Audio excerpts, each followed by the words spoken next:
흔들리지 않는 평안함이라는 제목으로 말씀 전하도록 하겠습니다. 여러분, 놀이터 하면은 어떤 놀이기구가 생각나세요? 놀이터?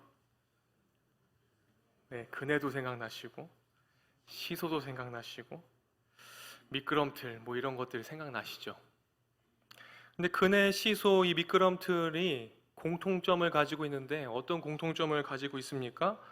바로 사람을 흔들어 주는 것입니다.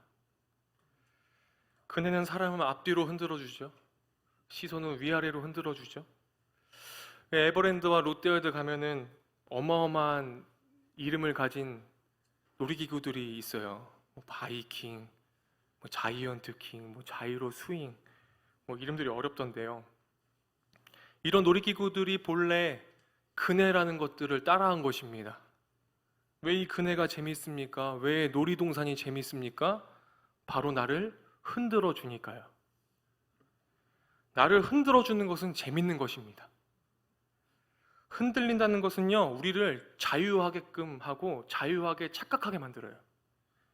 어디에 구애받지 않고 고정되어 있지 않기 때문에 그렇습니다. 그래서 모든 흔들리는 것들은요, 매력이 있고 재미가 있습니다. 그래서 우리는 어딘가에 고정되어 있는 것을 싫어하는 습성들이 다 각자 다양한 모습 속에서 있습니다. 이 흔들림에 대한 경험은요, 갓난 아기 때부터 시작돼요. 왜 애들이 보채면, 울면 어떻게 하죠? 안아요. 안고 가만히 있어요? 아니에요. 흔들기 시작합니다. 빨리 좀 자라고 흔들어 주죠. 한때 저희 아버지는 저를 재밌게 해주시겠다고 제 배에 자기의 발을 두시면서 비행기를 태워주셨습니다. 그럼 제가 어떻게 됩니까? 막 흔들리잖아요. 너무너무 좋죠. 요즘 아기가 울면은 힘든 엄마 아빠를 위해서 바운스라는 제품이 나왔습니다. 그 바운스 위에 우는 아이를 딱 두고 버튼 하나만 누르면 어떡합니까? 자연적으로 흔들어줍니다. 그래서 그럼 아이의 울음이 멈추고 가정에 뭐가 찾아옵니까? 평화가 찾아옵니다. 어릴 적부터 찾아온 이 흔들림에 대한 이 짜릿한 경험 때문에 우리는 이 흔들림에 대해서 매우 포용적입니다. 이 짜릿함과 흔들림을 느끼고 싶어서 우리는 때로 음악을 듣기도 하고 낯선 곳으로 여행을 가기도 하고 또 사람들을 만나기도 합니다. 심지어 흔들리지 말아야 하는 그 상황 속에서 은근히 그 흔들림을 기대하고 있을 때도 있습니다. 그런데 우리가 여기서 생각해 보아야 합니다. 과연 이 흔들림이 우리에게 유익한 것인가? 입니다. 다니엘은 바벨론에 16살 때 끌려왔다고 학자들이 얘기를 합니다. 그러니까 우리나라 나이로 따지면 중학교 한 3학년쯤, 2학년쯤 이렇게 끌려간 거죠. 그 나이에 앞에는 부모님이 끌려가고요. 뒤에는 동네에서 같이 뛰어놀던 친구들도 같이 끌려가는 그런 비참한 모습 속에서 바벨론으로 끌려갔습니다. 그런데 바벨론에 도착해서 이 똑똑한 다니엘이요, 바벨론에서 3년 동안 공부할 수 있게 되었어요. 3년 동안. 우리나라의 그 대학에 갈 때 농어촌 특기생 전형, 뭐 예체능 특기생 전형 막 이런 거 있지 않습니까? 다니엘도 특기생이었습니다. 어떤 특기생이었습니까? 포로 특기생이었습니다. 포로 특기생이 바벨론에서 공부해서요, 총리까지 되었습니다. 포로 특기생이 바벨론의 총리가 되었다는 건요, 여러분, 굉장히 중요한 부분입니다. 오늘 1절 말씀을 보면요, 다리오가요, 고관 120명을 세워서 전국을 통치하게 했어요. 근데 그들 위에 총리 셋을 두어서 직무를 보게 하였는데, 이 3명의 총리 중에서도 다니엘을 더욱 높이 평가하고 있음을 오늘 말씀을 증거합니다. 3절 말씀 우리가 함께 봤으면 좋겠는데요. 3절입니다. 다니엘은 마음이 민첩하여 총리들과 고관들 위에 뛰어남으로 왕이 그를 세워 전국을 다스리게 하고자 한지라. 다니엘은요, 이때 나이가 80세가 넘었습니다. 그 나이에도 어떻게 되어 있어요? 성경은요, 마음이요 민첩하대요. 다른 총리와 고관들보다 뛰어나다고 성경은 얘기해요. 민첩하다는 말은요, 다른 이들보다 뛰어나고 비상하다는 뜻을 가지고 있는데요. 다리오가 다른 총리들보다 뛰어난 다니엘을 세워 전국을 다스리게 다리오가 하였는데, 이 계획을요, 다른 총리들과 다른 고관들이 어떻게 합니까? 시기합니다. 이들의 시기는 말로만 끝나는 것이 아니라 실제적인 행동으로 이어져요. 왜냐하면 포로 특기생이었던 다니엘은 백도 없어서 연줄로 총리 된 것도 아니고, 돈이 있어서 뇌물을 통해서 총리가 된 것도 아니고, 자기 민족을 배신하여 총리가 된 것도 아니고, 또 윗사람에게 굽신거리면서 총리 된 것이 아닙니다. 그래서 포로 특기생 다니엘을 많은 사람이 시기합니다. 이렇게 온갖 수법을 통해서가 아니고 어떻게 해서 이 포로 특기생이 총리가 될 수 있었을까요?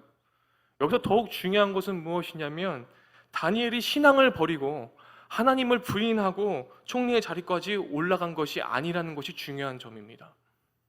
다니엘은 하나님을 믿는 그 신앙을 지켜가면서 총리의 자리까지 올라갔습니다. 한마디로 다니엘을 세우신 분이 누구십니까? 우리 하나님 되십니다. 요즘에는 우리들의 신앙을 흔드는 일들이 참 많습니다. 너무 좋은 것들이 많잖아요. 놀거리들이 많고. 신앙을 포기해야 그래서 승진할 수 있다고 얘기하는 사람들도 있습니다. 신앙을 포기해야 기회를 더 많이 얻고, 이 세상은 지금도 그런 것들로 우리들의 신앙마저 포기하게끔 우리들을 흔드는 소리들이 많습니다. 신앙을 외면해야 좋은 성과를 얻을 수 있고, 신앙을 외면해야 결혼도 할 수 있다는 얘기를 듣게 됩니다. 신앙은 이 땅에서 장애물이고 거추장스러운 것이 되어버렸습니다. 하지만 다니엘이 그렇게 하지 않고 자신의 신앙을 지켜가면서 총리까지 된 것을 여러분 기억하시길 바랍니다. 근데 사실 이렇게 되기까지 바벨론이 다니엘의 신앙을 무너뜨리기 위해서 참 많은 온갖 수법을 다 썼어요. 총리가 되기까지 그렇게 순탄하지 않았습니다. 먼저 어떤 일이 있었습니까? 이름을 바꿔버립니다. 창시 계명이라고 하죠. 다니엘이라는 이름은요, 이스라엘에서 엄청나게 핫한 이름이잖아요. 하나님은 재판관이시다. 이스라엘에서 정말로 중요한 이름이에요. 근데요, 창시 계명을 합니다. 바벨론에서 어울리는 이름을 지어주는데, 여러분 유아인이라는 연예인 아시죠? 유아인. 아주 마약으로 요즘 문제가 아주 많죠. 망가진 연예인인데요, 누가 봐도 얼굴이 너무 잘생겨서 유아인이에요. 그런데 이것이 소속사가 지어준 이름인 거 여러분 아세요? 소속사가 지어주었습니다. 근데 그 유아인도 본래 이름이 있습니다. 부모님이 지어주신 이름. 뭔지 아십니까? 엄홍식입니다. 유아인의 얼굴과 잘 안 어울리죠? 엄홍식이에요. 다니엘의 지금 소속사가 어디입니까? 바벨론입니다. 이전에 소속사 이스라엘은요, 망했어요, 지금.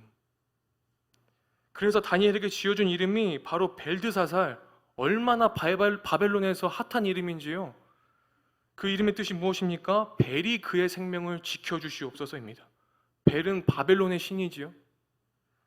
너는 이스라엘의 하나님이 지켜주는 것이 아니라 벨이 너를 지켜주는 것이야 라는 아주 좋은 이름, 바벨론에서 먹힐 만한 이름을 지어줍니다. 바벨론에서는 아주 최고의 이름이고, 바벨론이라는 소속사에서 살아남으려면 끝까지 불려져야 할 이름, 그 이름이 바로 벨드사살이라는 이름으로 바꿔줍니다. 하지만 어떻습니까? 영적으로는요, 아주 암울한 이름이죠. 또 다니엘을 흔들기 위해서 어떤 짓을 합니까?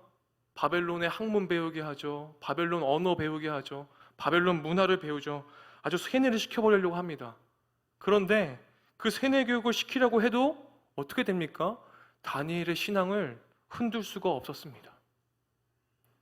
나라가 바뀌고 이름도 바뀌고 다 바꿨는데 다니엘의 신앙은 바뀌지가 않습니다. 그래서 바벨론의 신하들이 눈꼴 시려운 다니엘을 흔들리기 시작합니다.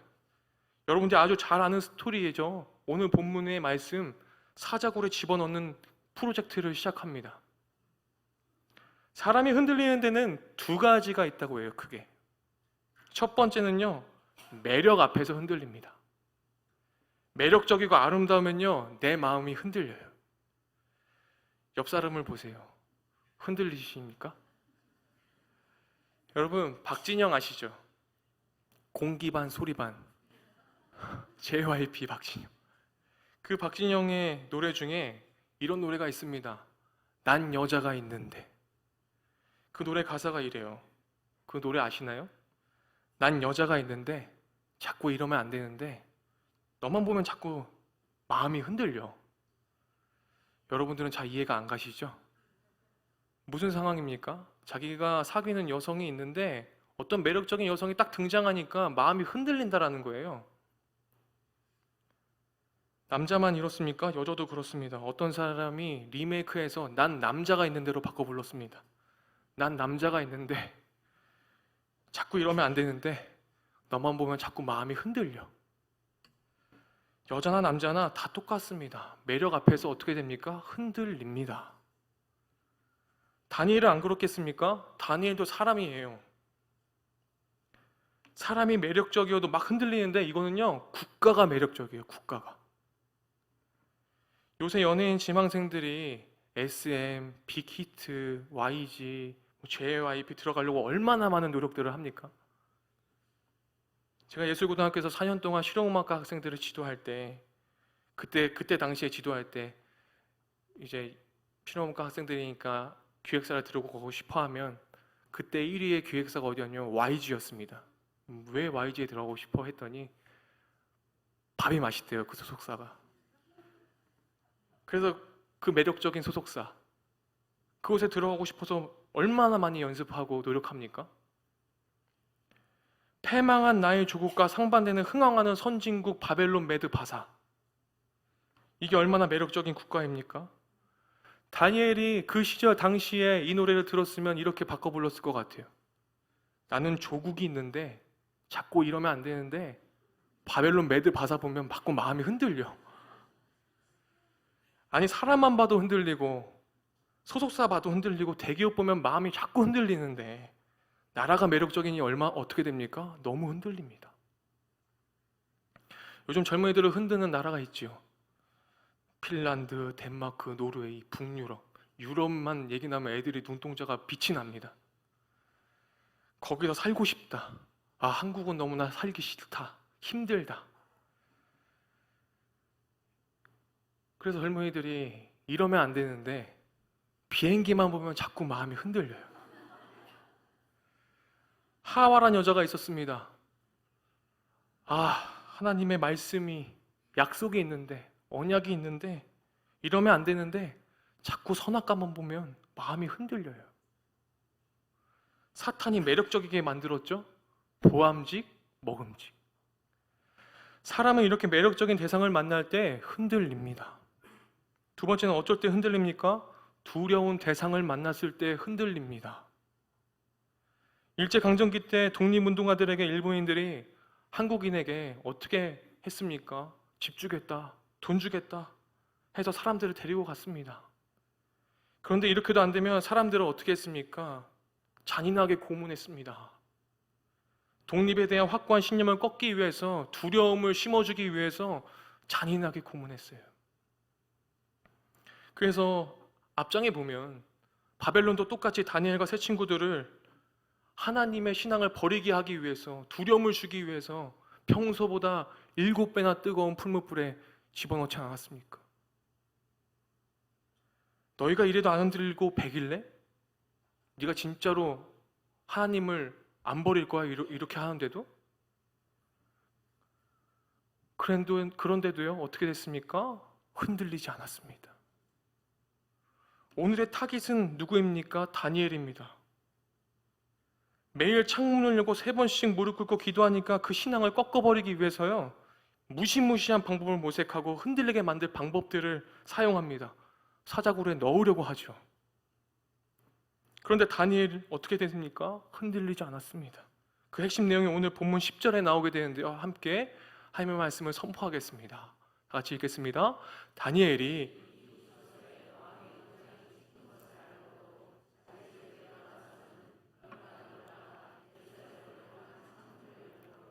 전에 하던 대로 하루 3번씩 무릎 꿇고 기도하며 그의 하나님께 감사해요.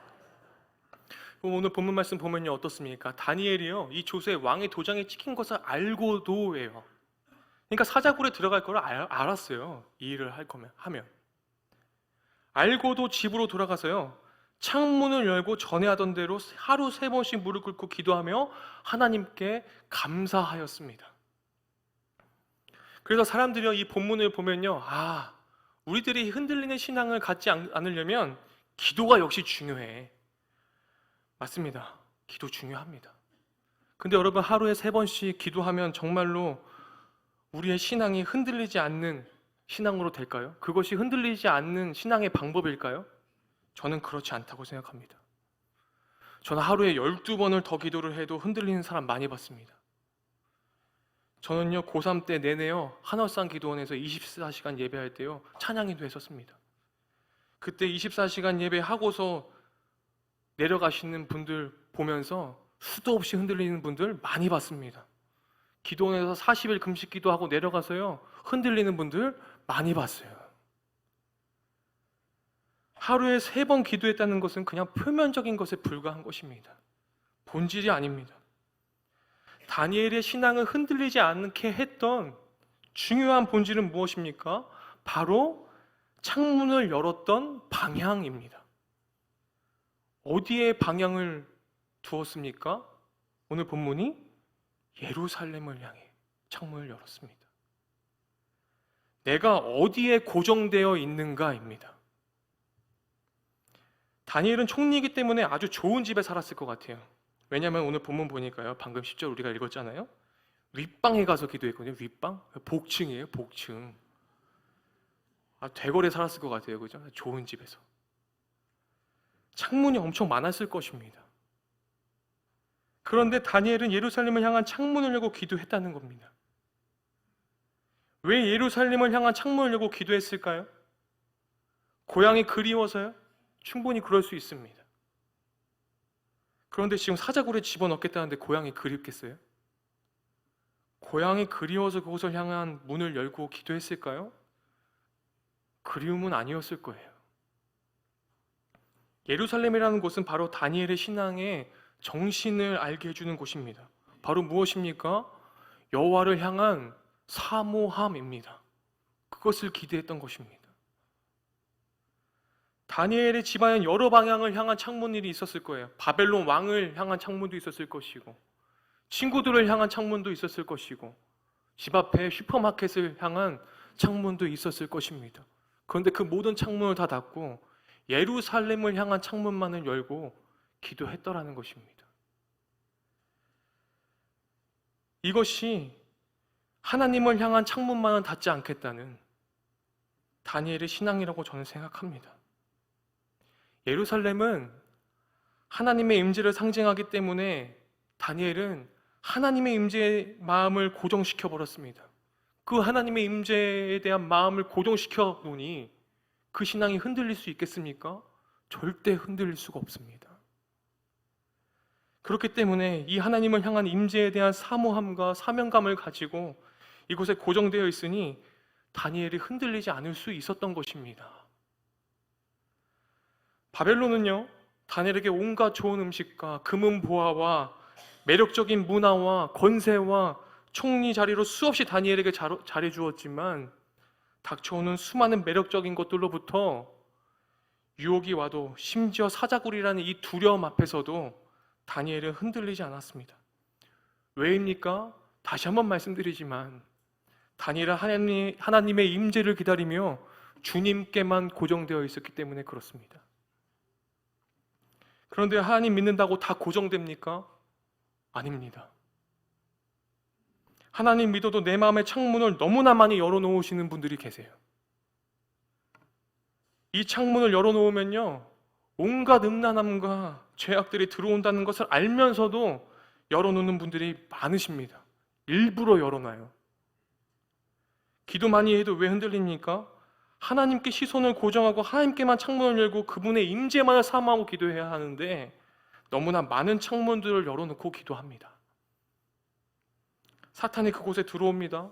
기도하면서 너무나 많은 창문들을 열어놓고 기도하다 보면 사탄이 그 창문에다가 대고 바람을 불어넣습니다. 아직 취직도 못했는데, 네 자녀 취직도 못했는데 어떻게 할래? 갑자기 직업관을 흔들어 버립니다.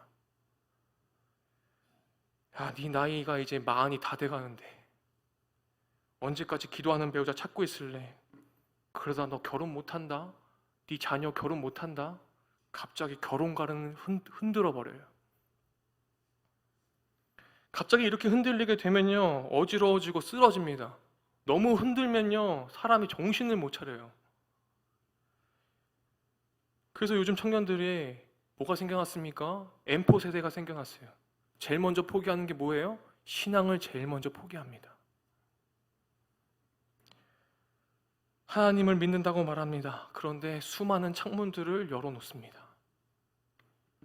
그리고 수많은 창문들을 열어놓게끔 했습니다. 예수님을 잘 믿으며 신앙생활하는 부모님들 기도합니다. 그런데 수많은 창문들을 열어놓습니다. 자녀의 건강, 또 승진, 또 대학 입시. 그런데 우리는 다니엘의 모습을 보면서 다시 한번 생각해 볼 필요가 있습니다. 예루살렘을 향한 창문만을 놓고 주님의 임재만을 고정하며 기도를 하는데, 성경은 어떻게 했냐고 말한다면 성경은 이렇게 증거합니다. 예루살렘을 향한 창문을 열고 전에 하던 대로 했다고 고백합니다. 그러니까요, 무슨 말입니까? 무슨 일이 생기고 무슨 문제가 생기고 어떤 일이 닥쳤을 때 지금 사자굴에 들어가기 일보 직전이어서 기도를 한 것이 아니라 어떻게 됩니까? 전에 하던 대로 했다라는 거예요. 우리가 흔들리지 않는 평안함을 유지하기 위해서 우리에게는 무엇이 필요합니까? 전에 하던 대로 꾸준함이 필요합니다. 우리들이 흔들리지 않는 신앙을 갖기 위해서는 무엇이 필요합니까? 꾸준함이 필요하다고요. 꾸준하게 찬양하고 꾸준하게 기도하고 꾸준하게 예배를 사모하는 그 마음, 주님께 고정시키는 그 마음. 다니엘은 전에 하던 대로 꾸준하게 신앙생활을 했던 것입니다. 그런데 무슨 일이 생기거나 문제가 닥칠 때 더욱 특별하게 주님이 필요할 때가 우리들은 너무나 많이 있는 것 같습니다. 그 모습을 보면서 믿음의 후배들이 흔들립니다. 예수님도 기도하실 때 방향을 제대로 잡고 기도하셨습니다. 예수님은 변화산과 감난산에서 기도하셨습니다. 겟세마네 동산에서 감난산에서는 지리적으로 예루살렘이 잘 보이는 곳이라고 하더라고요. 그래서 거기서 기도하셨습니다. 여러분, 우리는 지금 흔들릴 때가 아닙니다. 흔들릴 만한 수많은 창문들을 여러분 닫으셔야 합니다. 가끔씩 환기시키기 위해서 잠깐 열어놓고 빨리 닫으셔야 합니다. 그리고 하나님을 향해 창문을 여시고 그분께 고정되어 있으셔야 합니다. 우리는 신앙생활을 하면서 모두 나름대로의 광야의 길을 걷고 있습니다. 내가 원치 않아도 나도 모르게 주님이 원하시는 길이 아닌 다른 길을 걸어갈 때도 있습니다. 그렇지만 주님은 우리를 항상 바라보고 계시고 오늘도 회개해라. 천국에 가까웠다. 너의 노역의 때는 끝났다. 나만 바라보고 흔들리지 않고 끝까지 나와 함께 가자. 주님 말씀하십니다. 그래서 우리는 어떤 상황에도 흔들리지 말아야 합니다. 이사야 40장 7절 8절 말씀 우리가 함께 봤으면 좋겠습니다. 이사야서 40장 7절 8절입니다. 다 같이 읽어볼까요? 풀은 마르고 꽃이 시듬은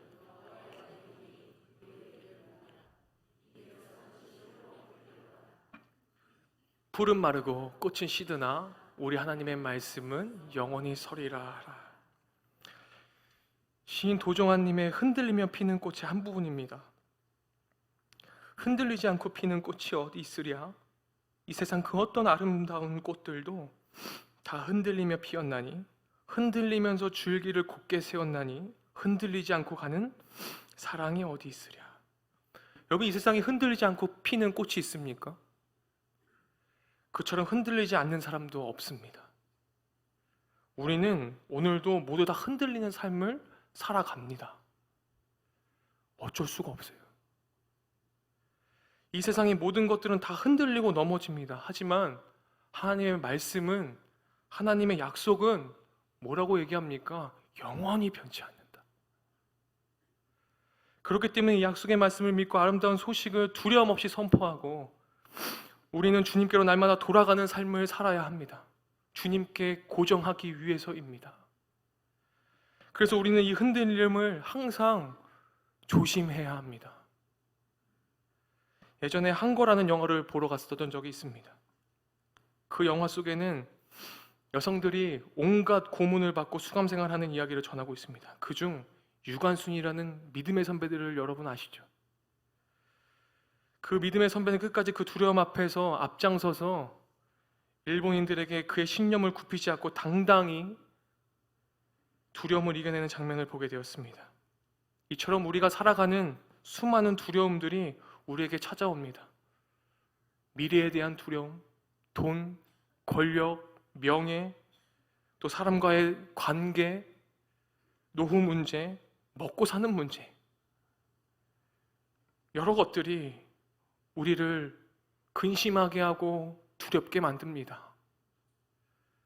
기도를 하고 예배를 드려도 바뀌는 것이 없고 이 두려움이 사라지지 않을 때가 있습니다. 그러나 주님께서는 두려워하지 말고 나에게 오라고 말씀하십니다. 오늘도 말씀하고 계십니다.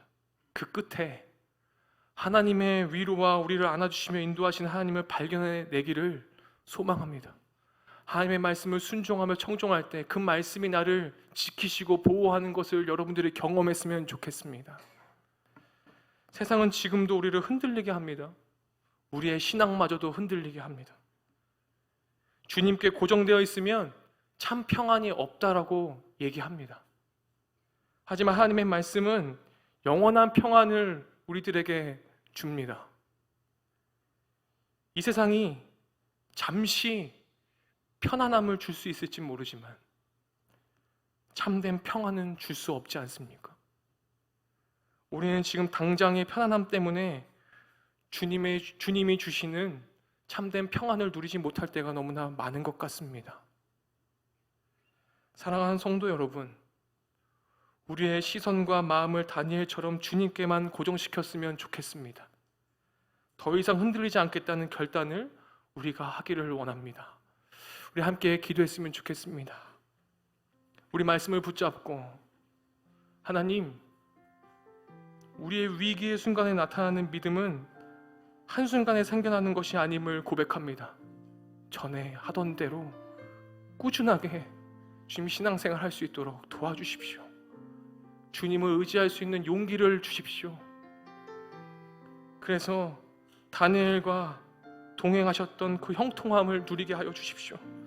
하나님의 말씀을 따르는 일에는 어떠한 타협도 존재하지 않음을 깨닫고 고백하게 하여 주십시오. 우리 다 같이 말씀을 의지하며 다 같이 기도하시겠습니다.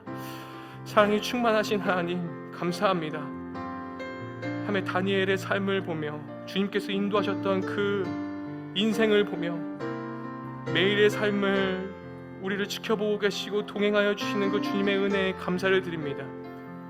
주님, 우리가 주님의 말씀을 묵상하는 것을 멈추지 않게 하여 주십시오. 주님께 향해서 삶의 예배의 생활화가 멈추지 않을 수 있도록 인도하여 주십시오. 하나님의 말씀을 따르는 일에 어떠한 것도 타협하지 않을 수 있도록 주님 도와주십시오. 주님, 그래서 우리의 삶 속에 주님이 나를 지키시고 보호하시고 나를 형통케 하실, 나에게 참된 평안을 주신, 나에게 참 기쁨을 주실 그 주님만을 의지하며 나아갈 수 있도록 주님 도와주시며 인도하여 주시옵소서. 주님 감사합니다. 하나님 아버지, 소년이었던 다니엘이 노년까지 인도하셨던 그 삶을 우리가 봅니다. 매일의 삶에서 함께 동행하여 주셨던 그 주님을 기억합니다. 위기의 순간에 나타나는 믿음은 한순간에 생겨나는 것이 아니라 전에 하던 대로 나오게 됨을 말씀을 통해 묵상하게 됩니다. 오늘 하루로 살아갈 때, 주님께서 주시는 그 삶을 살아갈 때 하나님께 기도하는 것과 말씀을 묵상하는 것을 중요하게 여기며 살아갈 수 있도록 도와주십시오. 하나님의 말씀을 따르는 일에 어떠한 것도 타협하지 않고 살아갈 수 있도록 도와주십시오. 다니엘과 동행하셔서 형통함을 허락하셨던 것처럼 우리와도 동행하여 주셔서 나를 흔들고 나를 신앙마저 포기하게 만들려고 하는 이 세상의 그 소리들 속에 주님의 음성만을 들으며 고정하며 살아가도록 도와주시옵소서. 예수님의 이름으로 기도했습니다. 아멘.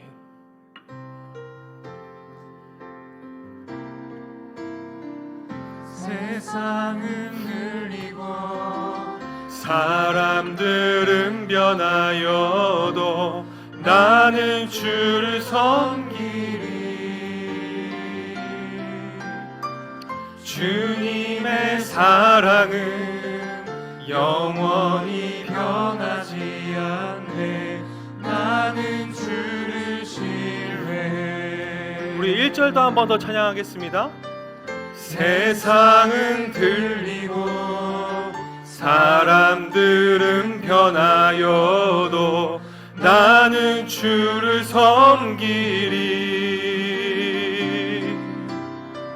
주님의 사랑은 영원히 변하지 않네. 나는 주를 신뢰해. 오직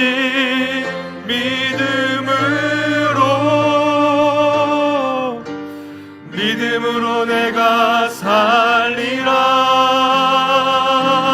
살리라. 오직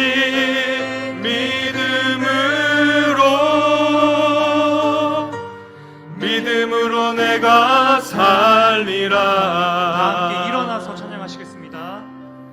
믿음은 들리고 사람들 주를 떠나도 나는 주를 섬기리.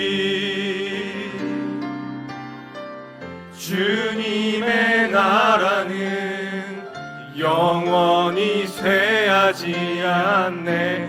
나는 주를 신뢰해. 아멘. 오직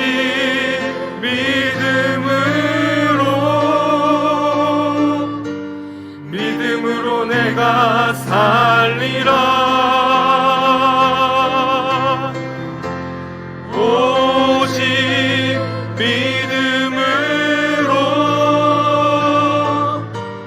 믿음으로 내가 살리라.